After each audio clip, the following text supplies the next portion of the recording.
From the Illinois State Capitol Rotunda, Capitol Bureau Chief Mark Maxwell is asking the tough questions.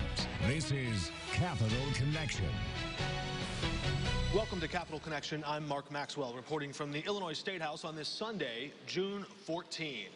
The protest over the police killing of George Floyd in Minnesota has evolved beyond a protest in the streets and carried over into a policy debate over the future of police accountability and reform in law enforcement.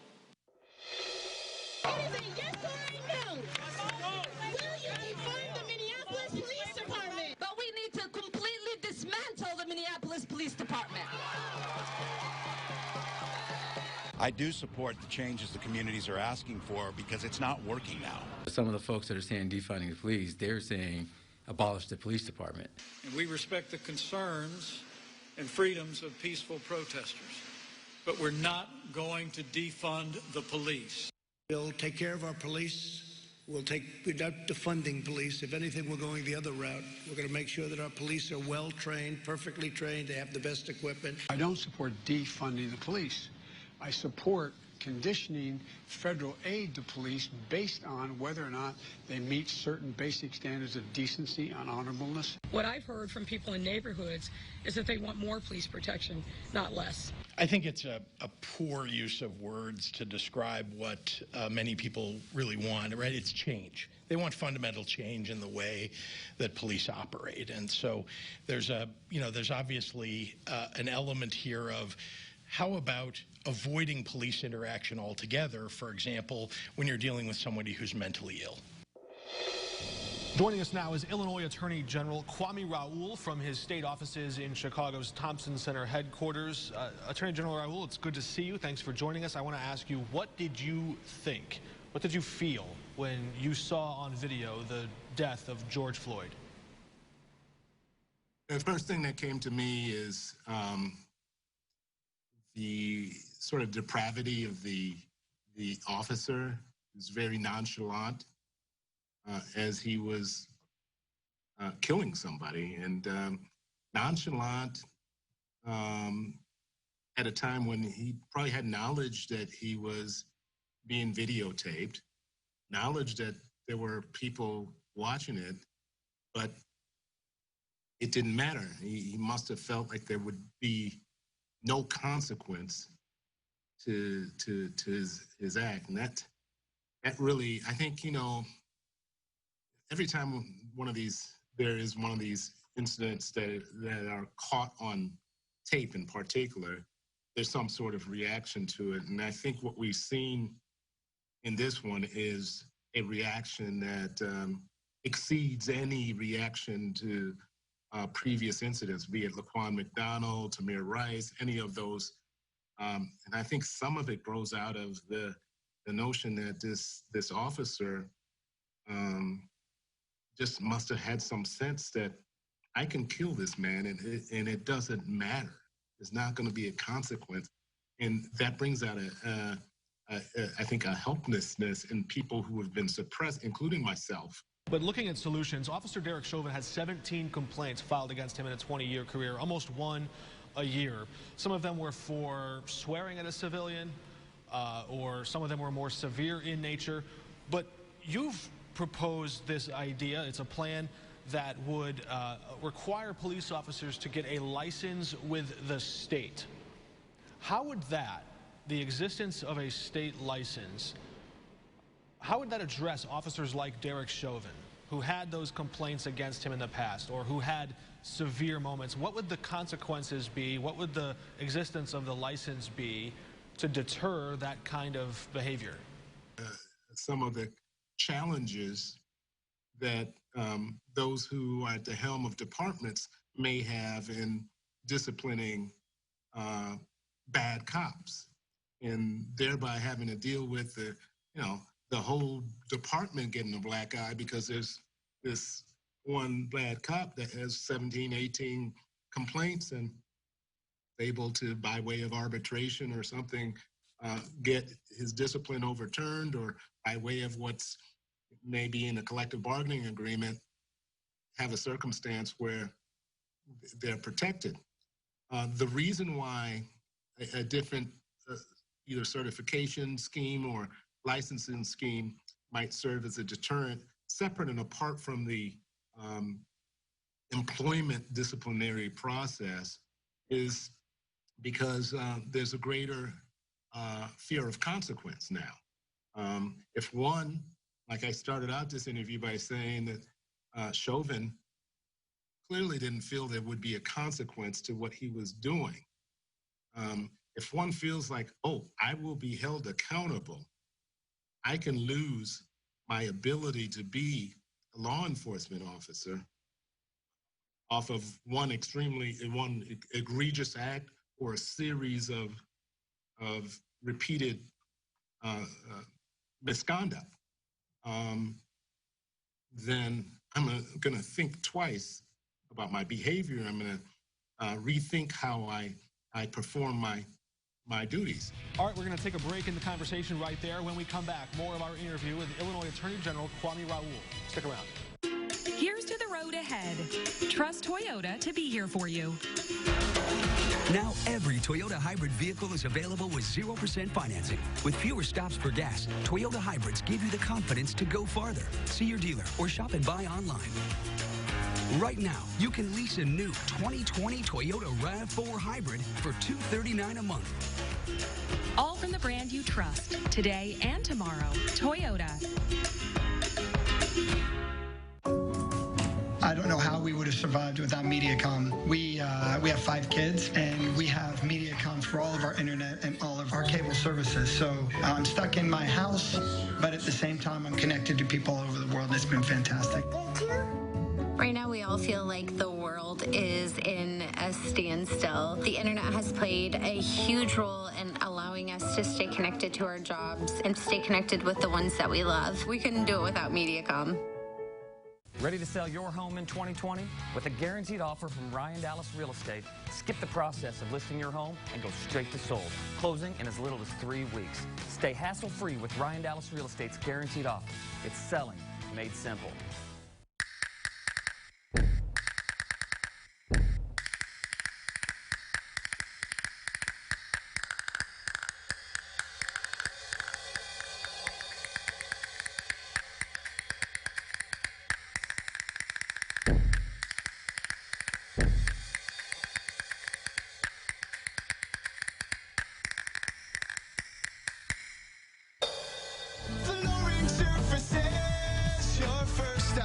Affordable? Yeah, we got that. Stylish? Got that covered too. Quality? You can bet on it. At Furniture Row, we take pride in furniture that's value priced, built to last, and makes your home look amazing. And during the epic summer sale, everything is on sale. Like the Tahoe sofa, only $299. The Pepper dining set, just $299. Plus 5 years, no interest, and free local delivery right to your doorstep. Shop the largest selection at the lowest prices guaranteed. But hurry, the epic summer sale at Furniture Row ends soon. At People's Bank and Trust, we specialize in making the impossible possible. Let us help make your dreams a reality. Call us today at 888-PBT-1954. It's possible at People's.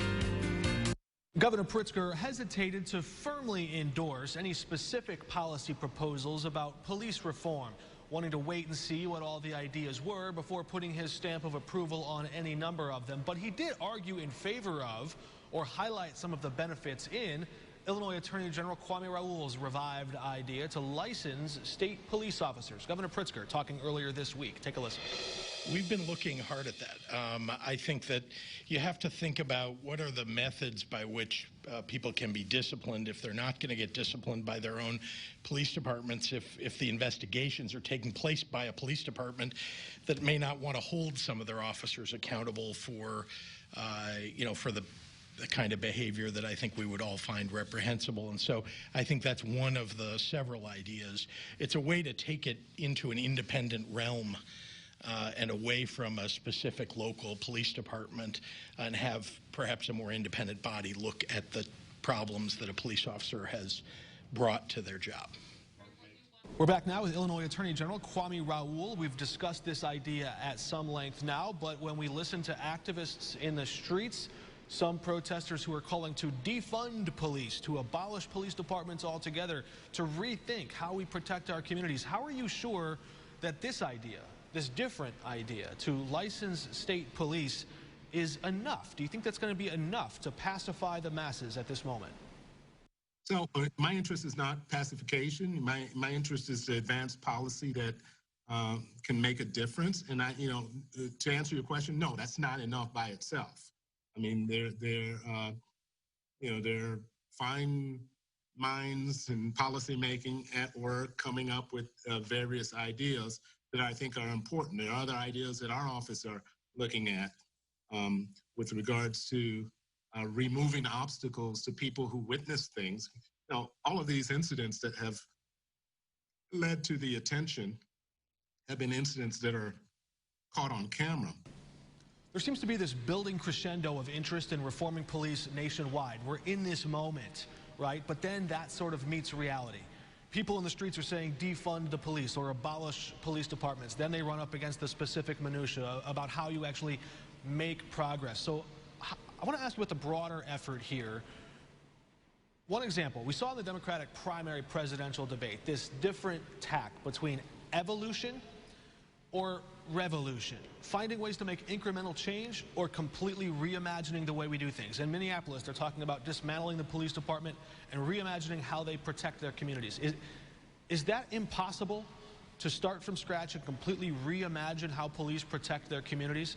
Or what do you say to people in Illinois who want to see this whole system sort of burnt down and start from scratch, start fresh? What would you say to them on that evolution versus revolution? The first thing I would say is thank you.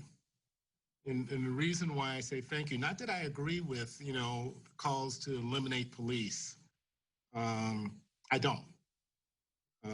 I think we have to have some sort of public safety officer patrolling neighborhoods and so forth.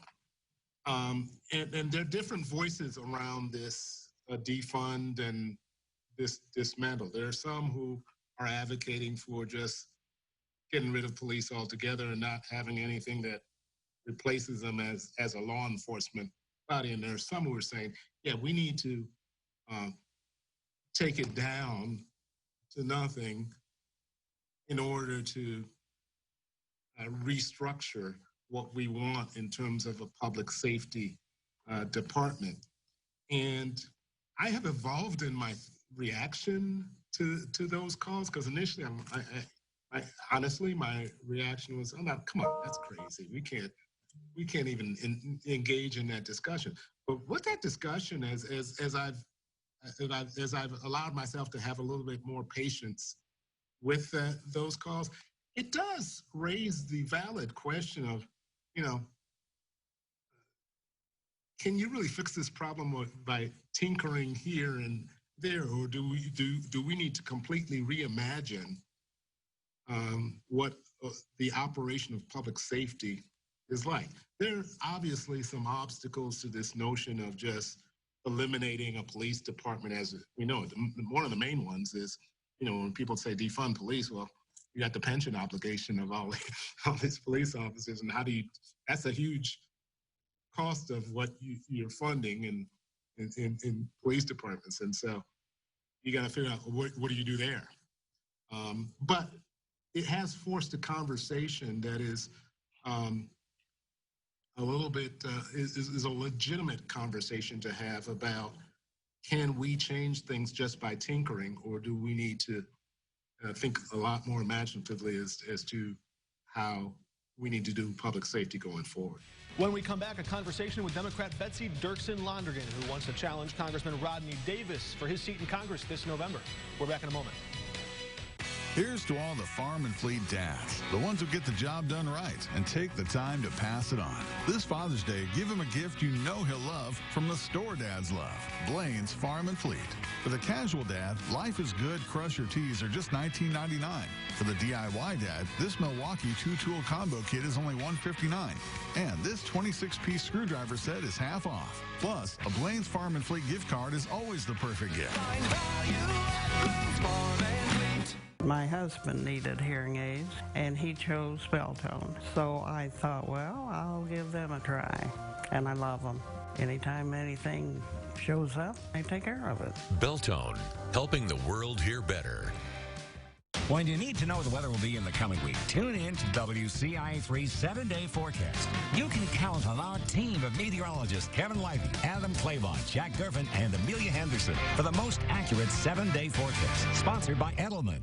At Ostling & Associates, we handle bankruptcy and only bankruptcy. When you need help, call Ostling & Associates. There's only a $750 fee for single filing Chapter 7 bankruptcy. Bankruptcy questions? Visit our website at bcyhelp.com. An emergency bankruptcy can stop foreclosures, judgments, repossessions, utility shutoffs, and court proceedings. Call Ostling & Associates with 20 Illinois offices to serve you. Call Ostling & Associates now and stop the collection calls.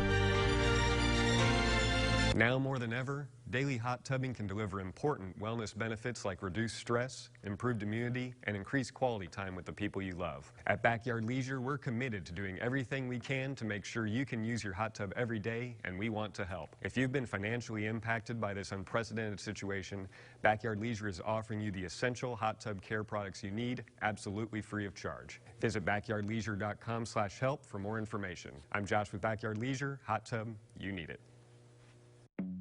Options. No matter what you're looking for, it's always good to have them. And when it comes to your internet, Xfinity gives you the ones you need. On a budget, there's a speed for that. Not ready to commit? Try a plan with no annual contract. Want to save even more? Just add Xfinity Mobile and save big on your wireless bill. It's internet with the power of options. And that's simple, easy, awesome. Save up to $400 a year on your wireless bill when you get Xfinity Internet and mobile together. Plus, get $200 off a new Samsung Galaxy S20 Ultra. Call or click today. 2020 is a big election year, one of the most closely watched races, perhaps one of the tightest races many political observers expect, could be right here in central Illinois in the 13th congressional district, where Republican incumbent Congressman Rodney Davis tries to fend off a second challenge from his Democratic opponent, Betsy Dirksen Londrigan. It's been quite an interesting campaign year with the coronavirus closures complicating how politicians interact with their voters in rallies, and so Betsy Dirksen Londrigan joins us now from her home office in Springfield. Good to see you. Thank you. Good to see you too, Mark. Thanks for having me. When you listen to some of the calls of activists who say things like, we want to defund the police, what do you hear when you hear them say that? Well, I don't support defunding the police. Clearly, we need reform. The system is broken, and we have to be listening to our Black and brown communities when we're talking about the kind of changes that we need. We need to be listening to them before we're passing laws. We need to make sure that we're getting input from where the areas that need it the most. So one of those ideas would be to end qualified immunity, that debate happening in Congress now. Where would you come down? Would you end qualified immunity for police officers? Well, qualified immunity has gotten out of hand, and it does need to be reformed, but so do the training techniques that our officers are using. And we also need to look at some of the areas where officers need support, like by bringing in mental health professionals, addiction professionals, because in many circumstances, we're putting officers in positions for which they're not qualified to respond. So at the federal government level, how can we help our local communities support them with budgets that include mental health professionals, addiction professionals, because different situations call for different interventions. When you listen, you do hear some calls for defunding, but also for reimagining the police community, the police department as they exist now. Ending warrants without knocking is a big call there. Are there some? When you listen to all these different variety of proposals, which are the ones that you think would work best? Which of the ones are you ready to support today? Well, I mean, clearly, again, going back to training, I think that it starts at the beginning of how we train officers, what kind of education they're receiving throughout, and, and what kind of discipline we have in place. And we need oversight, and where who's providing it, how is that taking place? And that's a big question that people have. I think that right now the House has a version, the Senate has a version. hopefully they will come together, and as they come together, that they are listening to members of the Black and brown communities and leaders so that we can identify priorities. Is there systemic racism in policing in America? Mark, there is systemic racism in every corner of America. And part of what we have to acknowledge and address is that those tentacles reach everywhere in our education system, in our infrastructure, in in healthcare, and it goes beyond the glaring example that we have right now of our Black and brown communities suffering during COVID in a way that is so disproportionate to the way that some of the white communities are suffering. Why is that happening? We need to look at that. But even before COVID, why is it that the maternal death rate for Black women is so much higher than the maternal death rate for white women? That's systemic racism, and that has to be addressed.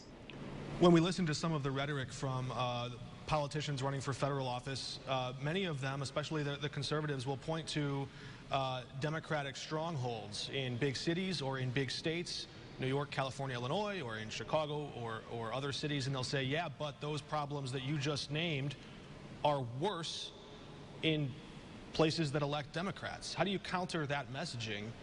And do they have a point? Have Democrats done enough for the Black and brown community? Look, Mark, systemic racism is not a Democrat or Republican issue. It is a people issue. It is not partisan.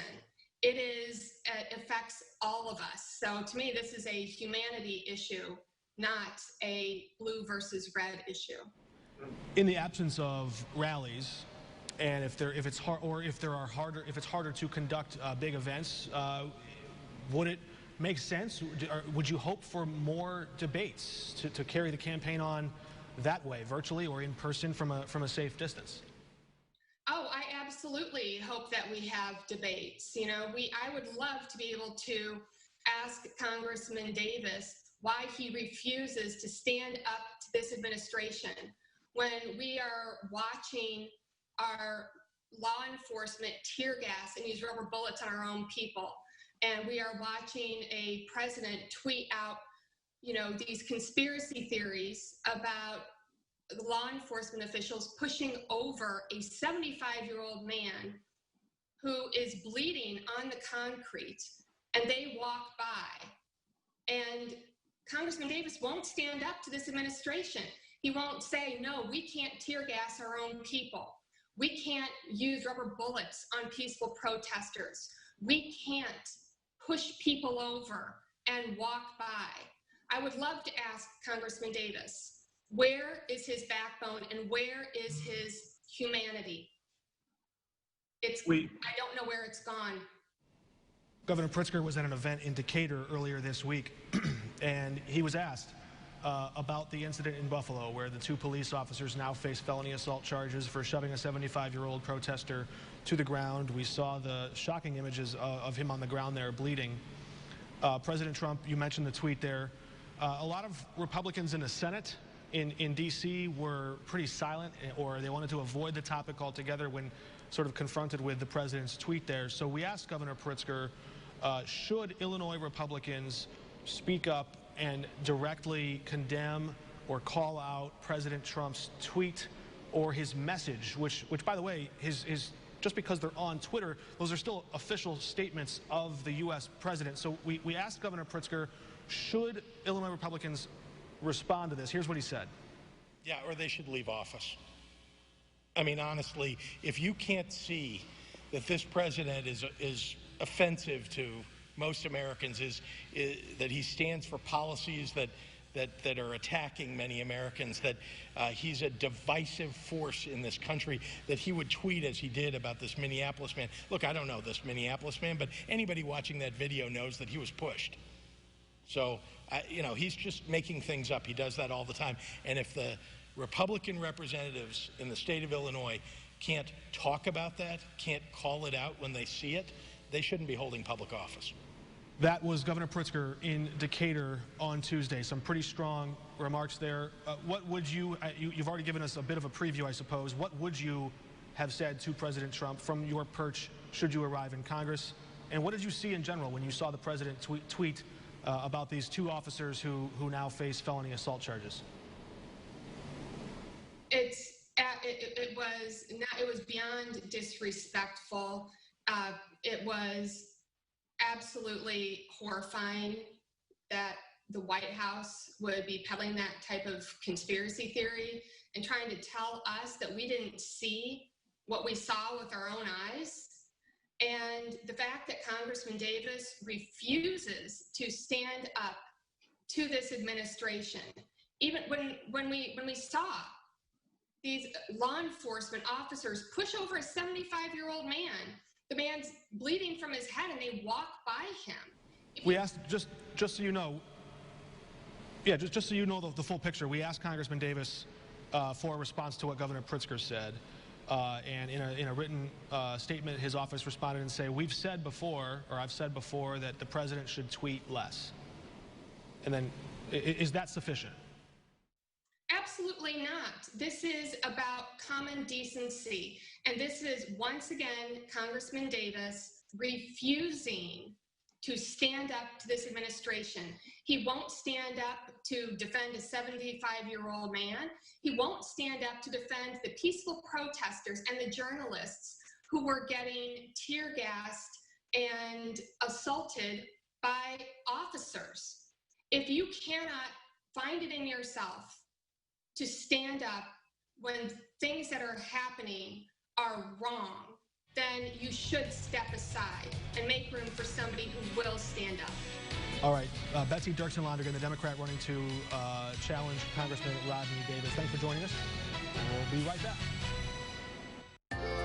Our mission here at INB Freight Business Solutions Unit is to take all things treasury management, so receivables, payables, information reporting, and package that up in the most efficient way possible for you as the client. Here's to all the farm and fleet dads, the ones who get the job done right and take the time to pass it on. This Father's Day, give him a gift you know he'll love from the store dads love, Blaine's Farm and Fleet. For the rugged dad, Carhartt Force t-shirts are 25% off. For the DIY dad, save $50 on this Simpson pressure washer. For the sportsman dad, assorted knives, multi-tools, and trail cams are 20% off. And a Blaine's Farm and Fleet gift card is always the perfect gift. Find value at Blaine's Farm and Fleet. I know how overwhelming buying blinds for 1 room, 2 rooms, or even a whole house can be. I kept driving down the road and I kept seeing a billboard, budget blinds. I need to call them, and I finally got around to it. And I don't know why I waited so long, because it was honestly the easiest part of building the house was working with Tom and Debbie. They had one day where they came in and measured the rooms and showed me all the different products they had, and then another day of installing. I don't know why I waited so long to do it. Budget Blinds, a style and service for every budget. The open road, the wind in your hair, the feeling of freedom that drives us to go out and discover. At Chevy, we're committed to getting you there with confidence and peace of mind. That's why your Chevy Clean dealers commit to using enhanced vehicle cleaning measures with CDC-approved cleansers. If you need a new Equinox, get 0% APR for 72 months or $4,500 cash allowance on most models. You may even shop online and take delivery at home where available, so you can find new roads with confidence. COVID-19 spreads easily through coughs, sneezes, and handshakes. One important safeguard is social distancing. Stay at least 6 feet away from others, even if you are well. Help break the germ cycle by keeping your distance. That does it for us this week. Thank you for tuning in. We hope you'll join us again next week at the same time. Our full extended interviews are up online. You can watch them there. For Capital Connection, I'm Mark Maxwell.